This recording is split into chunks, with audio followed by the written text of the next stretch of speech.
Hi, this is Jeff Schilling. I'm sitting here in my office on a Saturday afternoon in not so sunny Florida because we're about ready to get hit with some massive thunderstorms. But anyway, I'm putting this video together to hopefully answer some of the most frequently asked questions that I get. First off, how do I reduce my premium? Well, there's really two things primarily that control premiums for individual policy holders. Number one, your deductible. Number two would be the co-insurance percentage. Now let's back up. What's your deductible? The deductible is the amount of money that you have to pay out of your pocket before the insurance company pays a dime. Pretty much the only service that is not subject to the deductible are your office visit copays. Next, your co-insurance. Your co-insurance percentage, you could have a 100% plan, an 80-20 plan where you pay 20% of the bill after your deductible, or you could have a 70-30 plan where you pay 30% of the bill after your deductible. But when it comes to your 30%, your 20%, or your 0%, everything hinges on your out-of-pocket maximum for the year. Okay, so what is out-of-pocket maximum? That is the most amount of money the insurance company will say that you are responsible for in any one year. Example, have a $50,000 to $100,000 claim with a $5,000 deductible. The most you would be out of your pocket as far as the deductible goes would be $5,000. However, that is not your actual out-of-pocket maximum. You see, all companies in the state of Florida, in fact the entire United States, except for one company that I know of, and I've been doing this for 35 years, all except one company do not apply your deductible to your out-of-pocket maximum. Okay, what do I mean by that? Let's say you have a $2,500 to a $5,000 deductible policy with a $10,000 maximum out-of-pocket limit.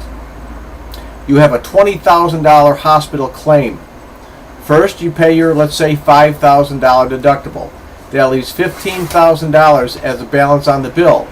With an 80-20 plan, 20% of that $15,000 is $3,000. So add your $3,000 to your $5,000, which gives you $8,000 out of your pocket. But how much is subtracted from your $10,000 out-of-pocket limit?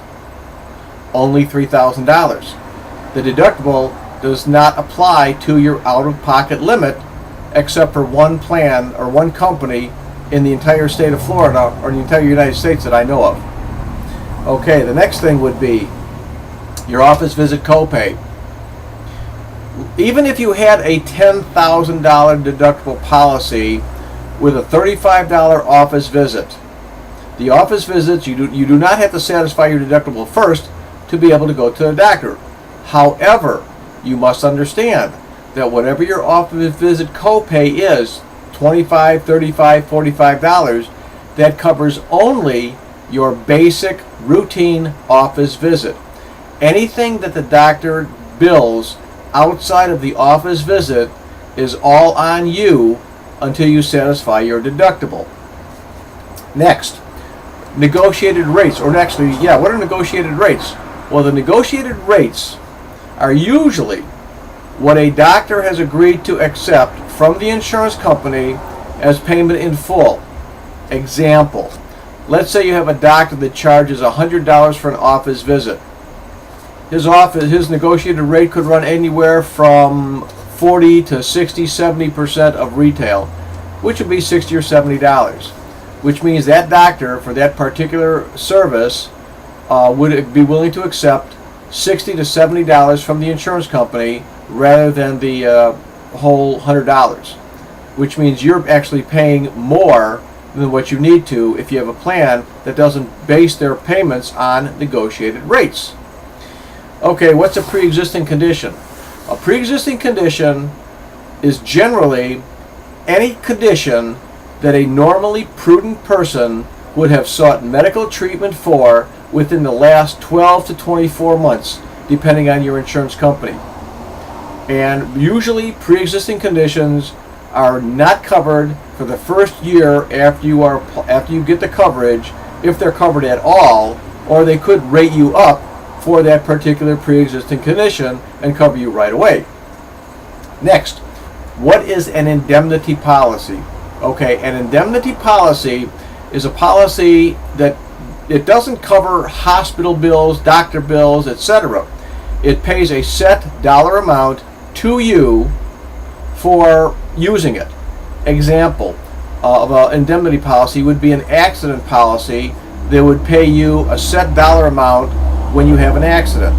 Or another policy, a hospital indemnity policy, would pay you $150, $250 per day for every day that you're in the hospital. There are terminal illness indemnity policies, a heart attack, cancer indemnity policies, and the list goes on. Okay, what's a discount plan? A discount plan is just that. It doesn't, there's no co-pays, there's no deductibles, there's nothing. It just gives you a discount on the services you receive. And if your doctor is not in the network on the discount plan, well, you might as well throw your money out the window. Last but not least, a scheduled benefit or a limited benefit policy. These are policies that they're pretty much good enough to get you in the hospital, but they're not good enough to get you out. With a policy like this, you could be subject to a horrendous hospital bill should it happen. Example, a limited benefit policy, usually the limited benefit or scheduled benefit policies do not have any deductibles because they don't pay bills. They just pay you dollar amounts. I've seen policies that will tell you, the agents will come along and tell you, oh yeah, the plan pays 100% of your surgery. It pays 100% of your hospital bill. The problem is they're not telling you the whole truth. It's 100% of the scheduled amount that the policy allows. So if a policy allows, let's say, $500 a day in the hospital, and you have a $1,000 a day hospital room, the agent will tell you, yeah, the policy is going to pay 100% of the hospital benefit. Right, 100% of the $500 that they say they're going to pay. So you can see how this policy could get you in a world of trouble if you don't understand how it works. And besides that, I'd run away from it anyway. I would never recommend this kind of policy except in very, very limited circumstances. And we can go into that in another video. Anyway, I hope that this has helped you. If you have any questions, you can call me at the number listed or at my website, www.jeffschillinghealth.com. Thanks for your time, and I'm going to get out of here before it rains.